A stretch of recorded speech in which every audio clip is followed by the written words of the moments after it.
Semua ulama itu ijma kalau riba itu haram. Lah riba itu apa? Mengambil kadar lebih dari uang pokok. Tapi semua sistem keuangan dunia meskipun itu di negara Islam yang jenenge bank rumus dasarnya itu suku bunga. Lah makanya kayak sama tak ceritani.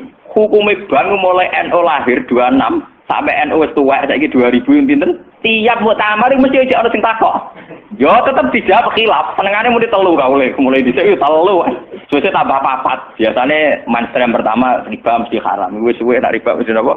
Haram. Lah nek takok, lah bank itu termasuk riba apa ndak? Orang mesti haram. Pokoke munine riba itu haram. Kula critani nggih. Karena kiai-kiai yang meyakini riba haram itu betul. Kalau riba haram itu betul. Tapi kalau yang meyakini bank itu riba itu tidak mesti benar. Bank loh. Karena begini. Wa amma umara ujuri anapun te pira-pira pemimpin sing sesat, sing lajut, to sing zalim. Iku fabi ma'zilin, mongko iku kelawan kapecat ora layak nyandang ministihqa ki wujubi taat saking keberhaan diwajibi taat lahum kedue umara ujur. Qala Sa'id bin Jubair, nazalat tumrono apa hadil ayat ikla ayat fi haqqi Abdullah bin Hudzafa as-Sahmi. Isfa'atan alikane ngutus ing Abdullah bin Hudzafa sapa Nabi kanjeng Nabi sallallahu alaihi wasallam. Amiron ing dadi komandan.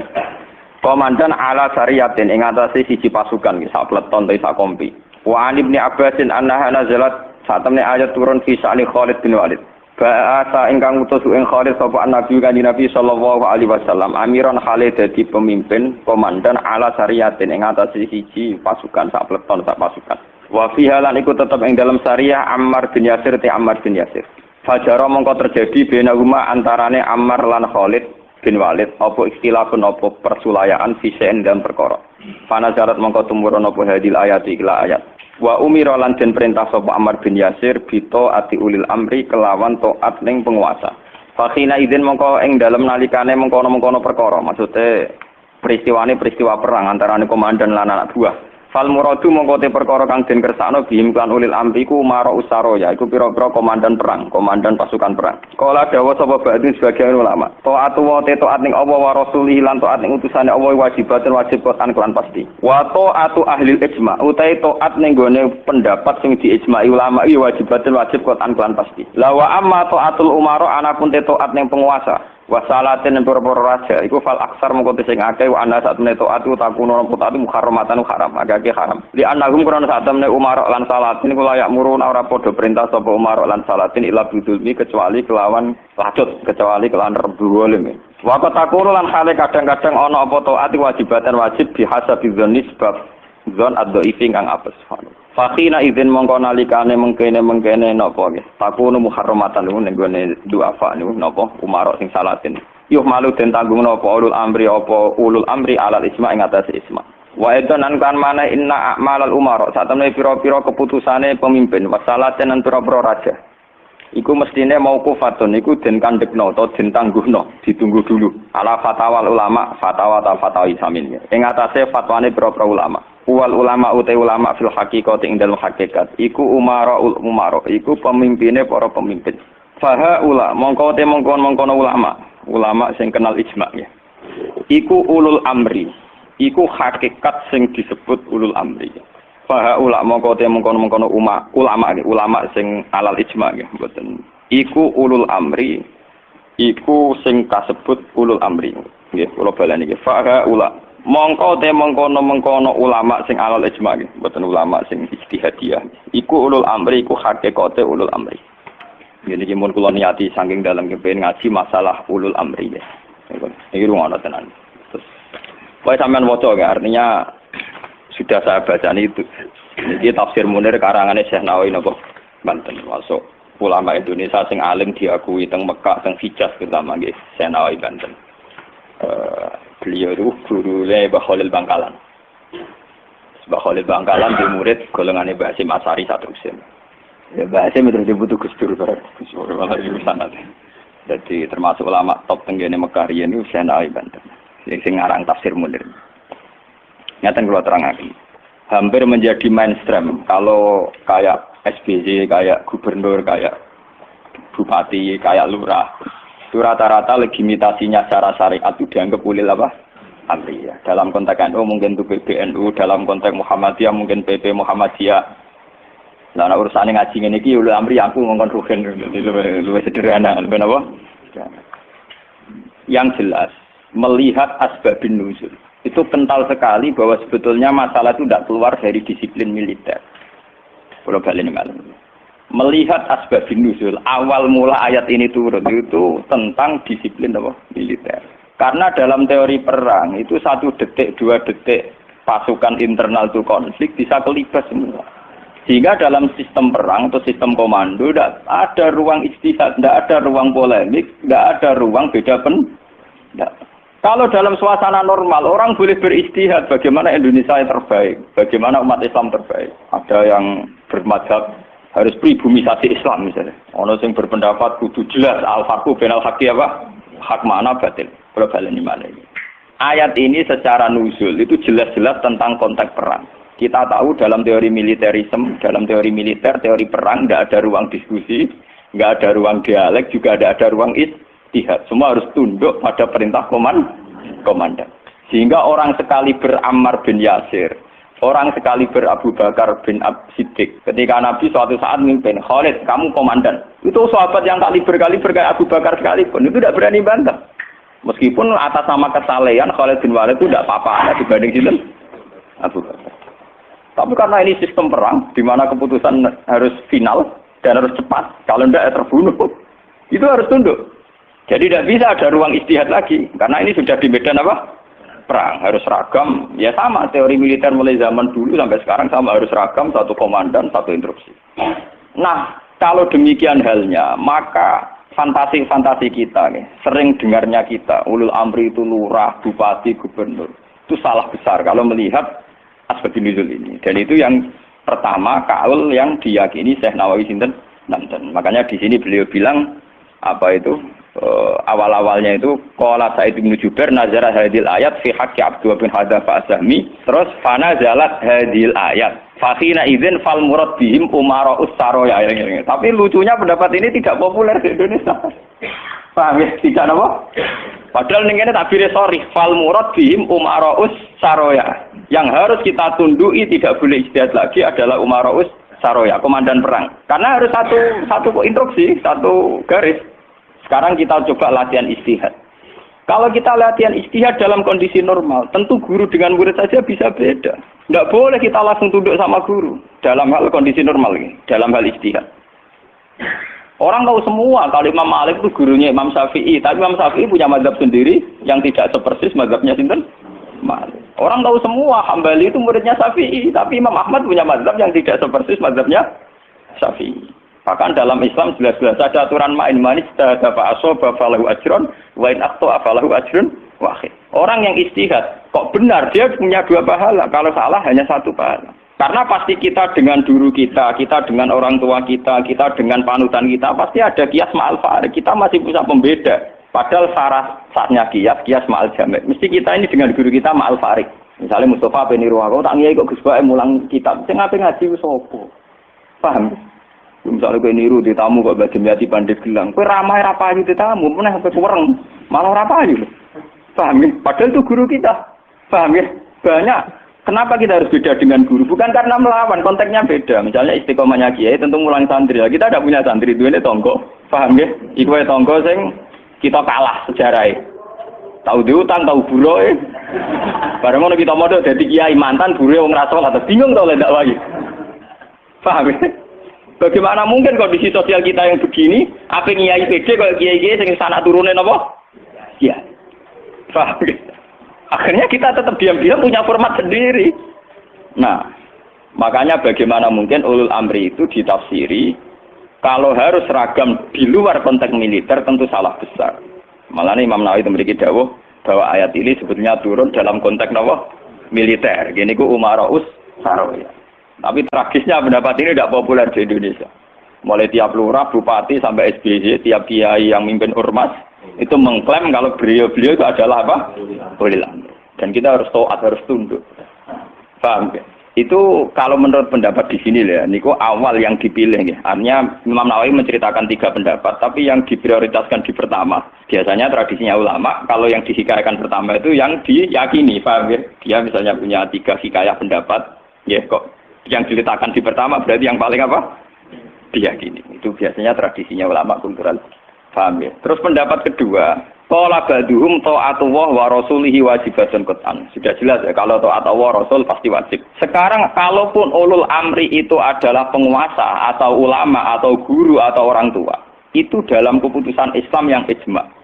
Ini perlu dicatat. Dalam keputusan ijma, Islam yang sampai napa? Ijma. Bukan dalam keputusan Islam yang masih dikhilafkan. Dan tidak banyak masalah Islam yang ijma. Perlu dicatat. Tidak banyak masalah Islam yang diijma. Misalnya sholat zuhur, paling yang diijma ulama itu hanya bentuknya yang 4 rakaat. Variasi senda kepembok. Paham ya?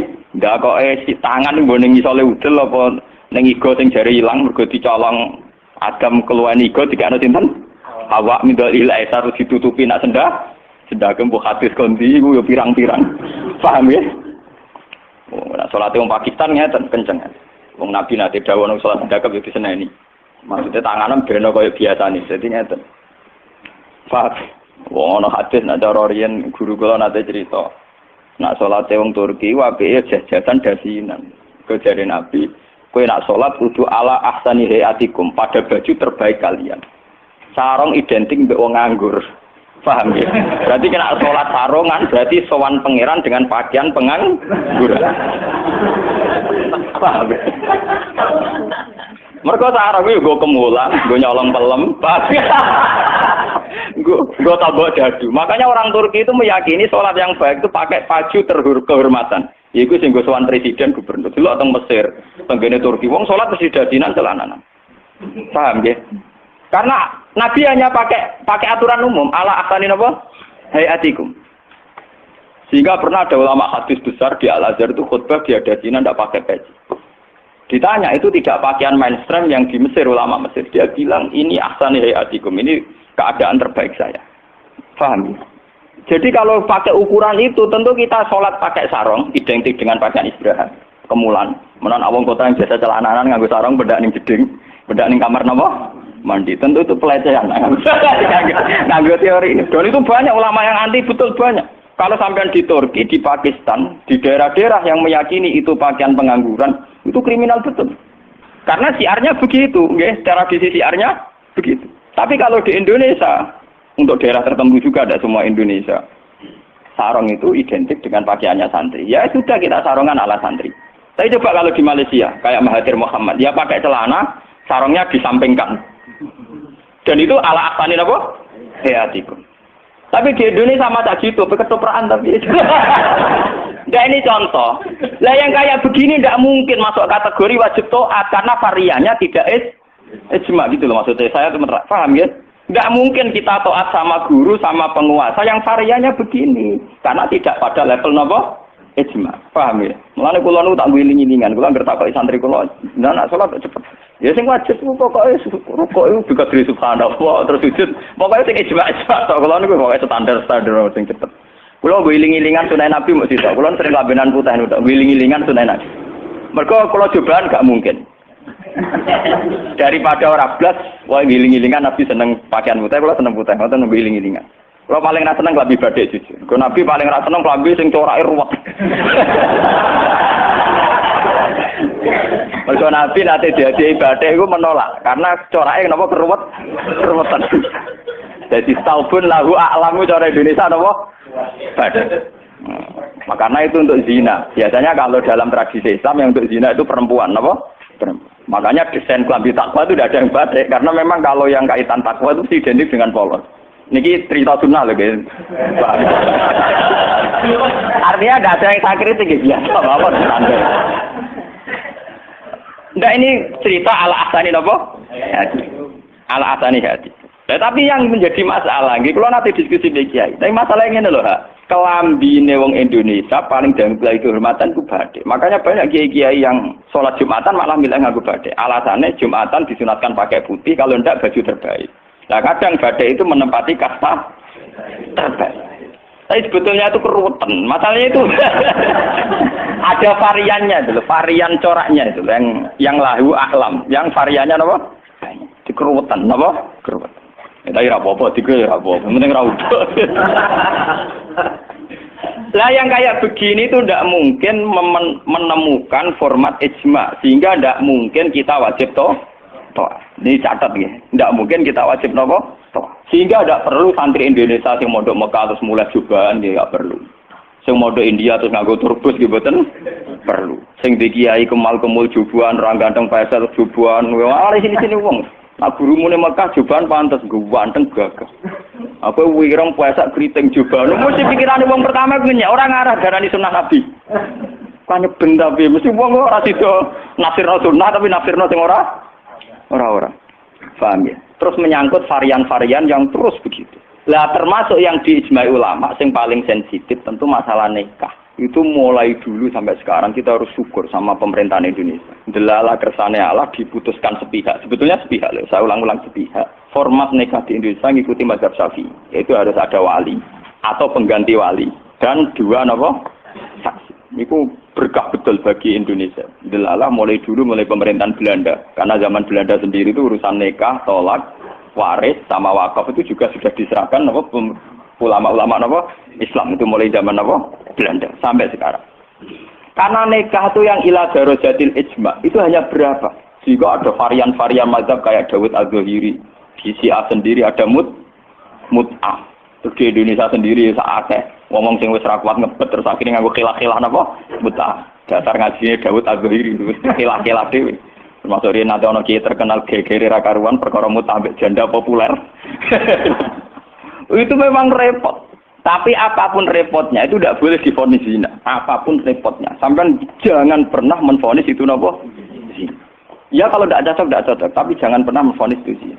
Karena aturan main dalam vonis, dalam sanksi itu ngendikane Nabi idra'ul hududat bisyubuhat. Fa innal imama la ayyukhti afil afwi khairun min ayyukhti afil uqubah. Coba cari jalan terbaik yang paling bisa ditahmilkan, bisa dimumungkan. Karena seorang imam salah dalam mengampuni itu masih baik daripada salah dalam membuat hukuman. Salahnya pura itu cek bener. Wes salah tangkap itu ngeri, paham ya? Nah salahnya pura orang arah masalah. Pulau balen. Jadi kalau masalah-masalah sing ila darajatil ijma, tentu ulama wajib diikuti. Dan menyangkut sholat yang ila darajatil ijma itu bisa dihitung. Paling itu tadi bentuk subuh 2 rakaat itu ijma. Kunute wis ora ijma. Kunute pun mboten apa? Ijma. Bismillah mboten ijma. Sampeyan salat nang Masjid Mekah ning haram ora ngarang ana maca napa? Bismillah. Jare wong Syafi'i ta ora maca bismillah. Terus ketua KBIH itu pinter oleh ngrayu jamaah. Iku maca lon-lon. Kok karo mati speaker ana lon-lon. Mereka ngomong Syafi'i sing fanatik kita kok tenan, sah napa boten Gus? Wong Fatihah kok mboten maca napa? Bismillah. Itu ketua KBIH iku maca tapi apa? Lon. Kok karo mati speaker rasa lono ayo kru. Dari jamaah ya goblok, nggih pun nak ngoten. Dari dulu kalau bismillah itu memang masalah. Nggih, mulai riyen memang napa? Masalah. Yang kalau kayak gitu itu tidak ila darajatil ijma. Lalu wonten cerita ulama Wahabi ketemu ulama Sunni. Samane Sunni nang Indonesia iku NU lah. Kita koi. Bismillah iku ayatun min kulli suratin utawa ora. Dari ulama NU ya ayatun min kulli suratin. Ya mesti kiyak tau ngendo. Ditakoki wong Wahabi. Kena nulis kul wa ahad iku mulai angka 1 ayat 1 ku apa? Ya kul wa ahad le iya nak mulai ayat ditulis mulai bismillah. Ora ana tulisan Quran bismillah ditulis ayat sitok. Mesti kul wa ahad 1, Allahu somad 2. Wong dhewe ora termak engko barani ayat iku piye? Wong dhewe nulis iku mulai napa? Mulai kul wa napa? Ah. Tapi ulama Wahabi kalah sitok ning Fatihah. Khusus Fatihah itu sebetulnya dalam ini ulama Wahabi itu pasti salah. Khusus Fatihah itu memang mulai dulunya dulu zaman ulama ahli hadis. Khusus Fatihah itu bismillah ayatun minha. Ya, ayatun minal Fatihah. Makanya Qur'annya Wahabi sekalipun itu untuk Fatihah bismillah itu sudah punya angka apa? 1. Khusus Fatihah loh ya. Nah, kira tau neliti, menyerah tau paham. Mulai tuilik ngapal Al-Qur'an nganti laris semak ora paham. Oh, ora bakat seneng ilmu. Khusus bismillah di Fatihah itu sudah ditulis angka 1. Karena dulunya dulu khusus Fatihah memang bismillah itu ayatun minha. Paham ya? Tapi di selain Fatihah jelas enggak, sampean lihat. Di semua Quran seluruh dunia.